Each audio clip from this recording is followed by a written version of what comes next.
Hey everyone, Anime Kingdom here, giving you another first impression and review video on another of Anime Summer 2015. And for this one, we are doing it on episode 1 of Kuusen Madoushi Kouhosei no Kyoukan.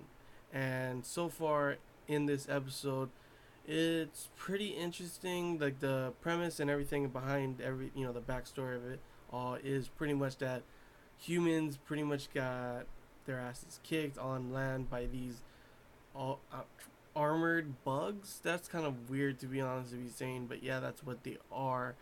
And pretty much now they live in floating cities, and this is pretty much about sky wizards. That's what they are. That's what the people become to fight off the bugs and everything and protect their floating cities.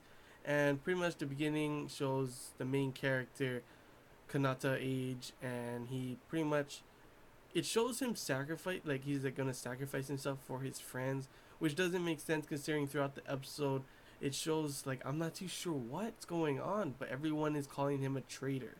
Like everyone's calling him a traitor, so I'm not too sure why he is considered a traitor. I'm pretty sure that um, it has something to do with what happened there in the beginning of the episode, but it didn't talk about it yet. Probably learn more about that later, but it was an interesting thing to see because like I could like it looked like he would have died a hero kind of thing, but now people are calling him traitor. It could be possible that that is something like a foretelling kind of thing. It's going that whole scene like happens later on in the end of the season. I've seen animes or just movies and shows and everything that has done that kind of stuff, but I'm pretty sure that's not what it is, and that something happened there that everyone considers him a traitor.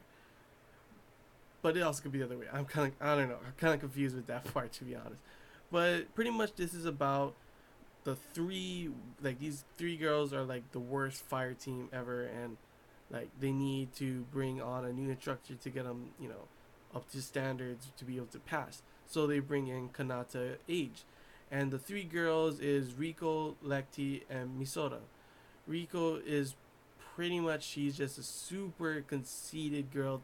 Thinks she's like a goddess, in like reincarnated goddess or something, and she doesn't have to work hard, doesn't have to work at all. Pretty much, she's just a goddess. It's like what the heck. She was even like looking at herself in her reflection, like ooh yeah, ooh. It's like what the heck.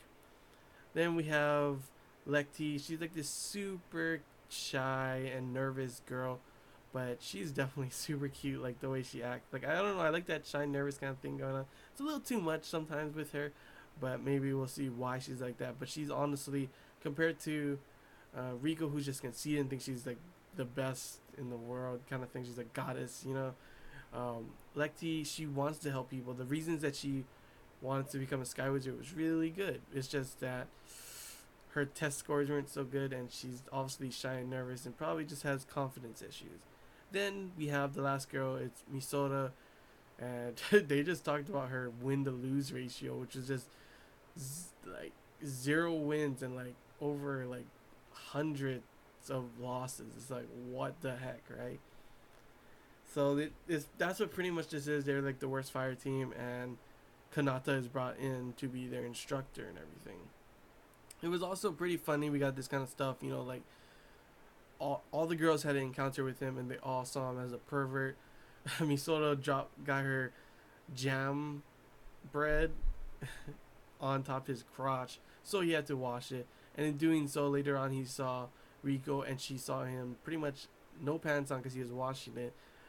They both yelled out pervert, and then he's found in the girls' restroom, and Lexi calls, is like, "Are you a pervert too?" And it was just funny to see him at the end, like pervert, pervert, and of course traitor and everything.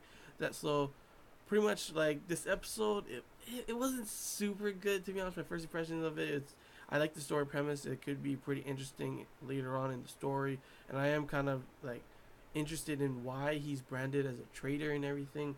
And it's always nice to see like the bottom of the bottom. All of a sudden, here they come up to the top. Everyone doesn't like they're like the losers, and all of a sudden, start from the bottom. Now we're here, you know. But yeah, so I'll give it a try, another episode, see how it is. Like I said, my first impressions, it wasn't like the most. I don't think it's gonna be the best anime of this season, but it's definitely interesting. It definitely has some, like, it could be good. It has a good, premise and everything with the bugs and everything. See how they fight them, and it just interests me with the Kanata being branded a traitor. I really want to know. It's kind of got me super curious on why. So that kind of hooked me into. But like I said, I'm gonna give it a try and everything. And if you guys are on the fence about this, I would say give it a try too. You can't judge a book by its cover. You can't judge an anime by the first episode. Sometimes you can, but I think this one can get a little better. And we'll just have to wait and see for the next episode. So hope you guys enjoyed this Anime Kingdom discussion review. If you have any questions, feel free to comment below. If there's anything I missed and you want to talk about, comment below as well. And if you want to give me your first impressions on what you thought about this and everything, if you think it's good, you think it's bad, or maybe it could be good like I do, then comment below as well and we can talk about it. So, till next time, guys. See ya.